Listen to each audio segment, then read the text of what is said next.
You're listening to They're going to call it a hard foul. They're going to call it a hard foul. offering in-depth analysis on all things Boston Celtics with your hosts, Jim and Mike Quigley.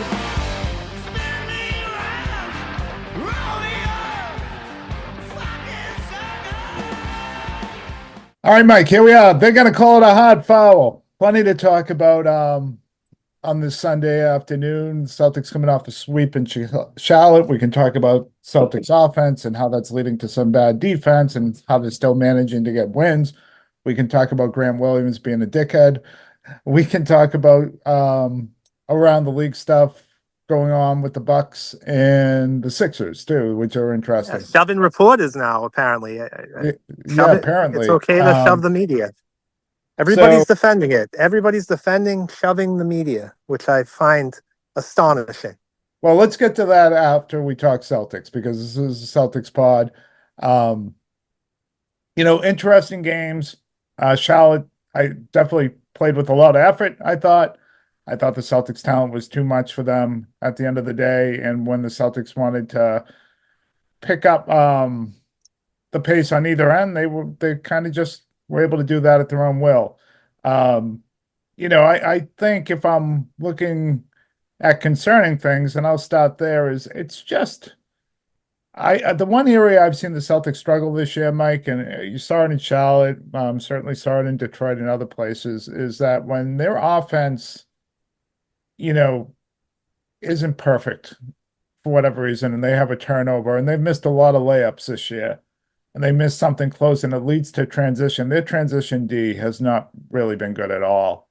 Their half-court defense, I really feel like, has been fine for the most part. And when they dial it up, they're as tough to score on as anybody in the league, especially when they impact the ball with ball pressure. But I think their defense has got into real problems with their inability to get back defensively, and when they have lazy offensive possessions. And sometimes that's, born out of Tatum and Brown going isolation, and sometimes that's just missed layups, that they should make, and sometimes that's turnovers.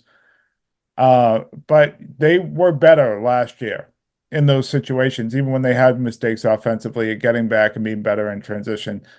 I expect that to improve, but it hasn't been great early on, and it's tough to nitpick a 6-1 team. But if I have a concern right now, that would be it. That's where I'm starting off here, Mike. Yeah, all right. Definitely. I think I talked about it a couple earlier in the week. I had some concerns with the offense that I can get into, but to go off your point here, yeah, their transition defense hasn't been great, and they're struggling with quicker guards. You saw Jordan Ivey and Cade Cunningham really get whatever they want. And you saw Terrence Mann really eat up the Celtics a little bit, especially in that first game. He's a scorer. Yeah, Lonzo Ball. I thought they did fine. I don't know with how you Lonzo really Ball. judge him against Lonzo Ball, because his shot selection is so wacky. I don't even know how you cover it sometimes. Guy's just a talented player, but definitely against Indiana, Benedict Mathurin getting to the paint whenever he wanted to, really. You've seen it quite a bit this year. And I think that what you said is a good point. I expect them to get it together. I guess my concern would be is I don't want them to pick up bad habits, because you go through long stretches where you're going to take it easy because you've already won a championship. You're going to wait till the fourth quarter to turn it on. You don't want that to catch up to you in the playoffs. So, but yeah, their transition D hasn't been great. Their interior defense in the paint has been suspect at time, and I thought their closing out on shooters against Charlotte in the half court was a little slow to get there. And Charlotte played hard, but man, are they a dumb team. It felt like any time that Charlotte was on a run, they would commit some sort of stupid foul that would just end that run. They got a lot to learn. And they're playing hard, and they're trying to institute a system where they're not helping off of shooters and really trying to defend and guide the eye. Problem is, they don't know how to. They don't really have the personnel to do it. I mean, Lonzo Ball is a really bad defender. Really bad. And you know, I felt like Lonzo, some of the shots Terrence Mann and Lonzo Ball hit, I didn't think they were poorly defended shots.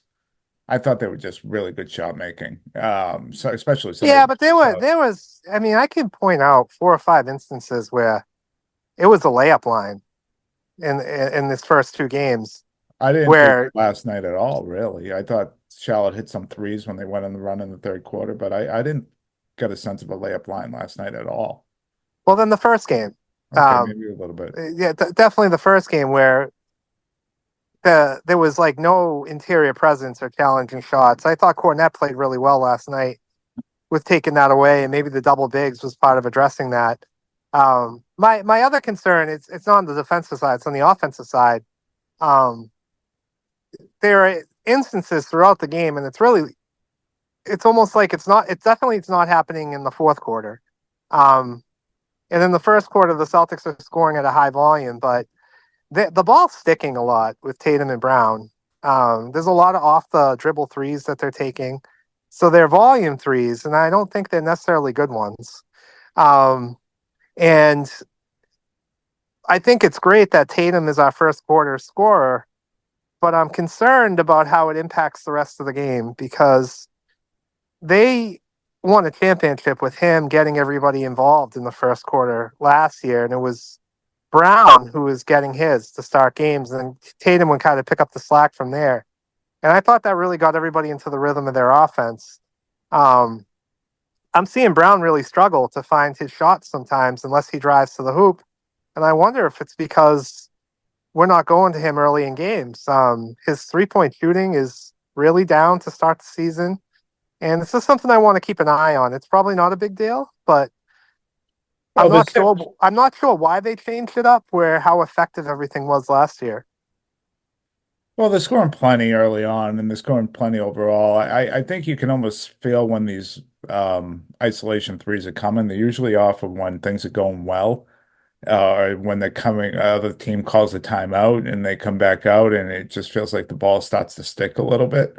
When they need to put their offense in gear, it seems like they can do it at any time. I think at the end of the Indiana game was a real great example of that.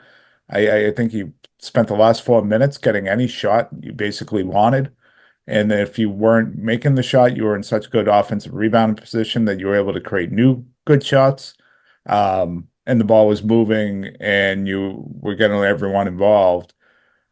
I think on Yeah, the Brown shooting thing, this injury that popped up is interesting with the hip flexor and that he's getting another MRI, and that could explain a lot of why his shooting is struggling. And if, you know, a hip flexor thing, that, you know, at first I thought it was just a rest on a back-to-back, and I didn't think much of it. But when I see he's getting another MRI, that kind of makes me say, okay, so this is really bothering him then. And if that's really bothering him, that, you know, that could affect your explosiveness. That could affect, obviously, your shooting. And you wonder if maybe he might need a minute before he gets back on the floor for the Celtics.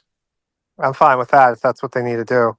Yeah. And even that Indiana game, I mean, there's really no excuse for them to not play the right way until that 4-minute run. It was exciting, and it certainly showed their championship medal. So I want to give them credit for that run because there hasn't been a team that repeated in the NBA in a long time. And I think the Celtics show you over and over again why they can repeat and why they probably will. Because as you said, and I'll get back to the Indiana game, but as you said, and it's a point I really agree with, Jim, all these teams have played really hard against the Celtics this year. Yeah. And it really doesn't matter. And even Charlotte played well in that first game. Detroit played well. Milwaukee, I thought, played well. Even Washington, they suck, but they played really hard. For a quarter. Well, I mean, they were getting out on guys and defending. They were trying to defend people. Yeah. They were trying, and it's like I know they don't put in this much effort against other teams, and it just doesn't matter because the Celtics are so talented. So it's almost like the way they played in Indiana. They know they can get away with it. I just don't want them to pick up bad habits along the way because for the majority of that Indiana game, there really wasn't good ball movement. There was poor shot selection. There were lazy plays on offense, and then their defense was just scattered. Whether they were playing hard, they weren't playing smart. So their focus certainly wasn't at the level that we are used to. I think the defense struggles when their offense, they're not doing the right things. I think when this team is in the half-court defense and they're getting off, good shots and they're making baskets, their defense is really, really good. That's a bad sign, though, because you would want your defense to show up no matter what. Yeah, but that's what saves you when your offense isn't. But I think everything's connected. When you have really bad offensive possessions, that's what leads to transition, and that's what leads to easy shots for the other team. And that, look, that Indiana game, it wasn't great, but they're still playing at 800 level basketball like they have been for over a year. There are going to be games like that. I haven't seen But we got to find things to nitpick for the pod. Yeah, well, I think that's the bigger thing. Like, I haven't seen bad habits grow where they've taken over games. I've seen them take over quarters. I've seen them take over stretches. And that's going to happen. I mean, this isn't a perfect team by any means, but they're really, really, really good. Oh, they're unbelievably good. I want to talk about that, but can I just ask you about one other? We talk about their points in the paint that they've given up. I think that has a lot to do with transition, but it's also we seem to forget that they're probably missing one of the top rim protectors in the league to start the season, and that kind of impacts things. Not just that, they're also designed to not give up the 3-point ball the way they play defense, because let's be frank here, they're going into these games. That's what Shell did such a good thing, is they kept Khaled outscored us from 3 in both games. But they're just so goddamn dumb that they put us at the free throw line probably 70 times in 2 games. Yeah. But the Celtics are designed to outscore you by 3 and then to take it away. So they're going to give up points in the paint. That even when Porzingis is in there. But certainly when Porzingis is back, he's so good when he's 100% in just helping out on the pick and roll, on that drop down coverage, covering the rim, all that stuff, even getting out on 3-point shooters and blocking those shots. Going into last night, Jim, Jason Tatum had shot 73s compared to I think it was 52 2-point attempts. Yeah. Now that's really skewed because he had one game in Indiana where he shot 18 of them. And he's getting to the line a ton too, so that's key. He's getting to the line a ton, so you don't count those field goal attempts. Yeah. And that's the Celtics in general. Actually, I think he had 16 free throws last night alone. Yeah. And, but so I don't want to nitpick, but I'm gonna. Do you feel like he's taken too many threes off the dribble? Yeah, I do. I think he's the narrative kind of was clearly got to him. I thought last night he was forcing it anytime Grant Williams was near him, and he wanted to make him pay. And then he finally figured out late in the fourth that he could just drive on that asshole anytime he wanted to. And just dunk it. Yeah, which he ended up doing. I think there's too many off the dribble threes. I think, 2 or 3 a game is fine. I think there's been Me too. Forcing it a little bit too much. I will say in overtime 2 nights ago, I felt like those shots were right on and just missed. I felt like they were good shots. He had gotten hot at the end of the fourth quarter.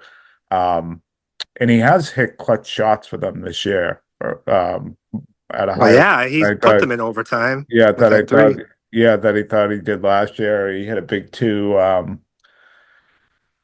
I think or something. So I think it's too many. I think it's way too many step back threes and things like that, though, for my liking. Yeah, and I think it takes away part of his game that's his strongest, and that's reading the floor and making decisions with the ball in his hand. That I think we've seen less of. I know his assist numbers are skewed because he's been unlucky there. He's been unlucky, but I still think they could be better. I mean, there's an example. I forget which game it was. It was one of the games where Peyton Pritchard hit 5 threes in the first half, whichever one it was. But it was early in the game where Pritchard was wide open in the corner, literally next to him, and he didn't make the extra pass. And I've seen that a couple times this season. And I feel like when he's locked in, um, he's making those right plays when he's not settling for that off the dribble three, where he's just making the passes to his guys where they're just in the correct spots and rhythm all the time.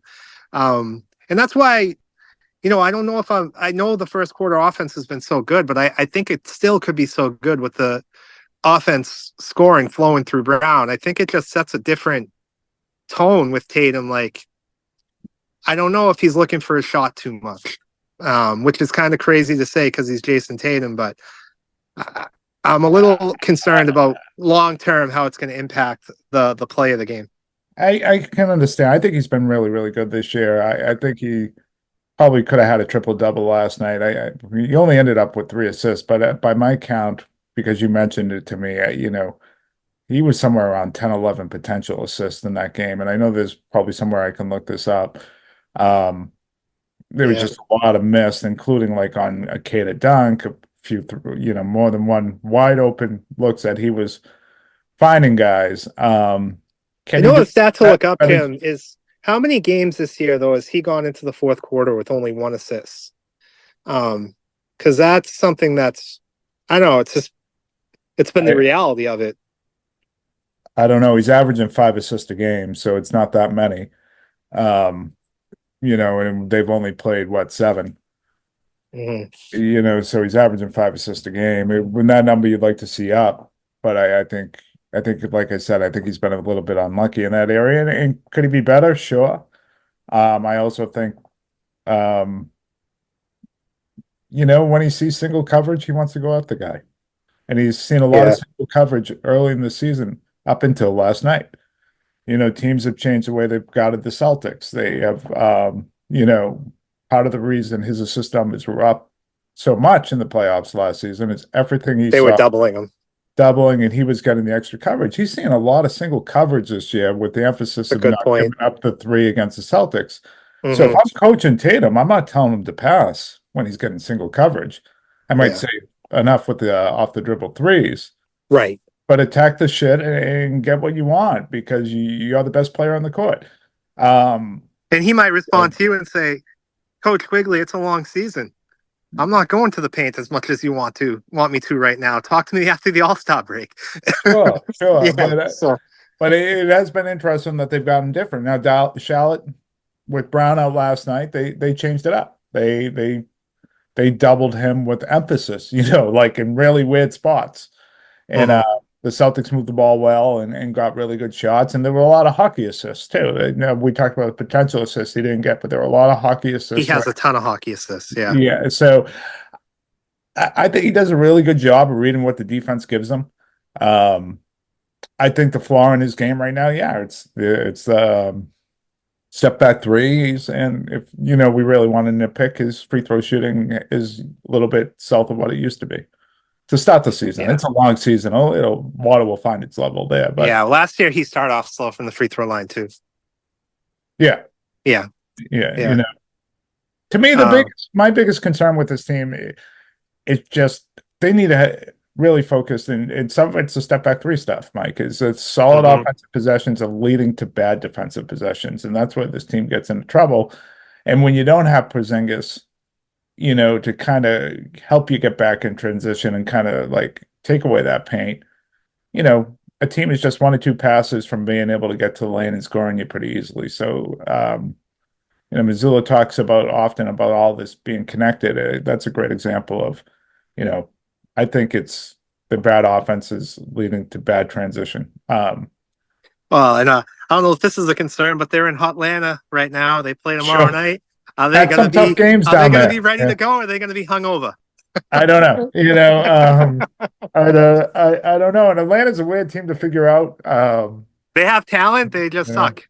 Trae Young has had some great games against the Celtics, and he's a tough guy for them to match up with. Clint Capella has good games against the C's too. The rookies down there look okay, I guess. I haven't really watched them a ton this year. So not so much the rookie. That kid Johnson's good though. Yep.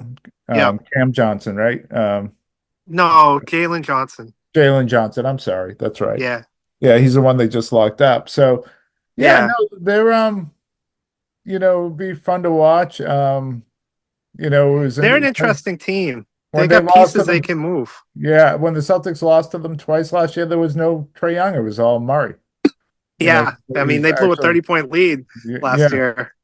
Yeah, so I Um, don't know. You know, it was the only time they lost two times in a row last year, I think, was the sweep to the Hawks. Maybe they did that one other time, but yeah, I expect it to be challenging. It seems to always be I think it challenging is. down there. It's going to Yeah, be a really close game. I think. yeah, yeah. Yeah. So Um, it's going to be a lot of points. There'll be a lot of that points. too. They'll be close, but it's going to be a lot of points. Yeah, like I could see this being a 137, 132 game or something Well, wild. that's the thing with Yeah. Atlanta. I don't understand why they're so bad defensively. They got guys outside of Trae Young who should be good defense. I mean, they have Larry Nance Jr. starting now. Um, I think they've been better defensively. I just think the Celtics just you have a Eat 'em weak up. on defense, they murder you. Yeah, They yeah. murder you, and they will find a way to murder Trae Young on that end. Yeah. So we really beat the Celtics up. This 6-1 team. Some of the stuff that I just want to point out that Well, I the love. positives, there are some positives we should hit on, right? Yeah. Can I hit some? How about you hit the Grand Slam positives and I'll hit some singles. Okay. Jordan Walsh. I just want to point out his defense. I Oh think yeah, is a real positive coming off the bench. You know, his 3-point shooting I think it's is going to be improved. inconsistent, but Yeah. that's expected. If he gives you that kind of energy too, he attacks the glass as well. I forget what game it was where he had the putback. He almost had two putbacks actually, but he only got one. Um, he's brought in some good energy off that bench, and then obviously, Jim. I mean, how can we have this pod and not talk about Peyton Pritchard? Yeah. I just, I mean, I always would choose to play Drew Holiday at the end of the games because I just figure that's the guy you want to close with. Oh hell, one of them was But I really going with him. understand. And, yeah. I understand the Indiana thing. Like I understand at times where Pritchard's going to close out these games over White and Holiday. If you got a guy who's hitting 6 or 7 threes in the game, can you really justify not having him in the game, especially when he defends? It's not like he doesn't defend. He gets up in guys and defends. This Well, is that won't happen. this is a storyline, man. This is a storyline with they might have the 6th man of the year. They might Well, actually have the 6th man of the year. He defends hard, but he's not a good defender. He's good on the ball. Well, you know what I mean. Pressure, but like in the playoffs, Yeah. he'll get destroyed. And I think in the regular season, you could absolutely see him close a game like that. I think when the games matter, you're not going to see him play over Holiday and White down the stretch of playoff games ever. Unless you're coming back, you're behind. Yeah, unless it's something Yeah. like that. But Yeah. I think like if let me put it this way: if it was a defensive offensive situation like they had plenty of in overtime and the regulation, you would have seen Holiday and White back on the floor at some point versus Indiana. Yeah. Without a doubt. I mean, Mhm. Holiday anyways, and same with Horford over Kata.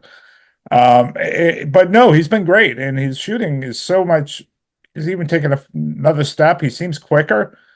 His ability to still hit buzzer beaters is just remarkable and also kind of funny. And it seems like it's getting contagious because White hit one the other day. Tatum hit one at the end of the first quarter yesterday. So it's like a bunch of them are doing it. And maybe it's like the Peyton Pritchard epidemic in a positive way. Yeah, man. He You know? comes in looking for that offense. He comes in Yeah. looking to score. It reminds me of like when Earl Boykins played for the Denver Nuggets. Like he would just come in and get a quick 15. Like this Oh, is yeah. a weapon. This is a real weapon. It is. Yeah. It is. You know, he's been excellent. And Jordan Walsh, yeah, no, his defense has really improved. And I don't think he's getting on the floor unless he can hit a couple threes. So the fact, you know, Mm-hmm. I didn't even realize he was this bad in summer league that he was like 0 for 27 or something like that from distance. But I guess they changed the shot. So now he's getting comfortable with it and you're seeing some results. Kate is obviously the other positive. There you go. Yep. And I Yep. thought Fournette didn't play so well the first night in Charlotte and didn't play so well in Indiana. He was excellent last night. Oh, And Cornette was. Yeah. Yeah, and Kata was really good. Yeah. Again, He was kind of air last night. yeah, he wasn't great. Yeah. He was He played hard though. He played hard. He wasn't really good. Yeah. But you know, I think those guys giving you good minutes only helps you later on. And Yeah, Tillman's got to get his shit together because these guys are playing really well. And He's really struggled offensively. Yeah, he's really struggled. He'll have his chances to come back. And He looks like he's playing with a rock when he has the ball in his yeah, hand sometimes. Like, there'll be matchups for him that they'll give him more of a shot. I mean, I thought it was mm, really telling. I think it was against Charlotte, where he caught the ball wide open for three and he drove and ended up getting it blocked. oh, And yep. that's a guy that's in his own head right now. Mm-hmm. The other positive for me is Joe Mazzulla. I Yeah. love that he stayed with Cater. I'm texting you. Maybe you should go back to Al, but in retrospect, Cater and Pritchard earned those minutes, and it really Mm-hmm. is a signal to your team by showing faith in them and sticking with them. I like the fact that he stuck with the double bigs. He stuck to his conviction. He saw something that he believed in, and at the end of the game, I know they had that tough stretch in the third. I think they were plus 15 with the double It big. worked. I was telling you, I was Yeah. so mad they were still in there. So, like, I think this, and I think his fire is good. I think his fire is contagious. And like, you're seeing him kind of come out of his shell, even with that a little bit more. How he's approaching calls, patience with his challenges. I think more so than he's had in the past. And Mm-hmm. you know, he earned a T the other night. That's for sure. He definitely earned a T. I didn't, I I didn't thought he wasn't was going to get thrown out. headed too. Yeah. So. And talk about things to be heated about. We got to spend at least a minute on this Grant Williams thing, Mike. Trucking Tatum in the open court. Bizarre. Like, I don't, and Feel then he like, grabbed him last night. yeah, It's weird. What is going on? yeah, and then the two-handed push into White too. I think I did appreciate finally White pushing him at the end of the game last night. Yeah, what the hell's Uh, going on? I don't Is he know. a dirty player and we didn't realize it when he was there? Were I we don't just remember him fanboys? ever And making a play like that. I remember him being an idiot. Like I remember the whole thing with Jimmy Butler, and I was thinking, what is he doing? yeah, but that wasn't dirty. No, it was stupid though. Yeah. Um, so He's a good player too. Like, it doesn't make sense. Like, I don't understand. no, I no, don't the I like, game's and then his excuse, like, he didn't mean to do it. It was like, it's a lie. how do you, Yeah, yeah, like, it was just, it's a lie. Like that wasn't a yeah, basketball play. And when you look at the situation, it's under 2 minutes to go. The game's game's over. effectively Yeah. over, and he's taking it just a cheap shot. You know, I'm And kind like, of I'm and a with little bit guys over. like, it's like guys like he really looked up to, Yeah. if I feel like, and liked, and like, I don't know if he was trying to like do some bizarre thing for his team to set some sort of a tone, but that's not how you do it. No, You do it by like hitting the three in Tatum's face and like very like immature. bumping chests and like talking shit. Yeah, Not that. That's it's not how you do it. it's very immature. I was wondering if the Celtics were gonna try to retaliate in any way last night, but obviously that wasn't in the works at all. Kind of I, glad they didn't. I'm glad they didn't either, but I do think so. This is the second time now. You saw it with Martin last year in the playoffs, taking a real cheap What shot did he do? from Miami, taking a real cheap shot at Tatum on the rebound when he just ran right into him when in game one of the Oh Miami wow. Yeah, I Celtics don't series. remember. Yeah. He ran right Yeah. into him. If you go back and watch it, Mike, you'd remember it. And Tatum took a hard fall, popped right back up. Dirty play. You saw now Grant Williams do it tonight, 2 nights ago. I, Hmm. th I think we're getting to a point. If it happens again, the Celtics going to have to send a message to somebody that does that to him. Yeah. Like you Even can't show the league that you're not going to stand up for your guy. And this is time number two. And I think if anything comes close to that again, Tillman or Cater or somebody's got to come in when a gotta guy's be Tillman. going up for a It's gotta shot be. and give a clothesline or something like this. This is just enough is enough. You gotta show Tatum, you gotta show the league that you're gonna protect him. Yeah, I agree. Because even Lonzo Ball's 6th foul last night at the end of the game, even Yeah. that felt over the top with the way they were slapping down on Tatum's arms. Like, it just felt like Yeah, but if he a, hit Tatum, he's not giving Tatum more than a paper cut, that dude. well, whatever. Yeah. It's still, it just felt unnecessary, is what I'm saying. Like, it just, like, you're gonna foul because you're still playing hard foul, but Yeah. it felt like you were trying to harm him. Yeah. It's like, why? What? Jason Tatum's like the nicest guy. Like I Well, don't. the reason why is it's the best team and they're the best player, and that's the best player. Yeah. And you're Mhm. trying to send a message and things like, and this going to be a tough day for you, or tough time every time you see us. And sometimes you But you get, can be physical without being dirty. well, You that can was get going to into get to my Tatum's head and be point. real Yeah, physical without being dirty. but You you know? have guys that take it up a notch and do the wrong thing, like Yeah, all around the league, in the history of the league, in the history of sports. that's true. So it could definitely happen again, and you gotta react to it if it does now. Like it's been twice, two really big hits, non-basketball plays on him.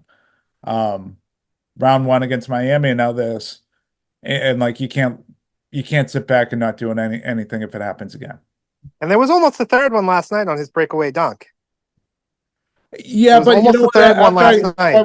When I watched it on replay, he went to Tatum's side, got in front of him, and went for the ball. So it happened so fast that it looked That like he was looked bad making a dirty. The kid made a hell of attempt of an not to effort. make it a dirty play. It was a dumb play on his part because there was no way Tatum was missing and you were going to pick up the foul. But he Mhm. did everything in his. He tried to make a play on the ball. So at the end of it was kind of reckless, but his intent was absolutely to make a play on the ball. So I don't think that was dirty in intent at all, not even close Yeah, on that. there's Yeah. something to the Grant Williams thing. He's not liked around the league. There's something to it. I wonder if there's more of a story even when he was in Boston, if he was really that well liked when he was here. I mean, they shipped him out of Dallas pretty fast, and all the stories out there is that his teammates didn't like him. Um, the way Draymond Green responds to him is telling too. Like it's just like because players don't typically do that, like not outwardly like not like each other. That's not what we see in this league. And it's like Grant Williams is like universally hated.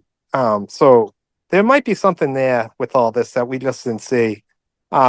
And speaking of bozos, Yeah, it's what's almost your 1 o'clock, reaction? so let's get to this.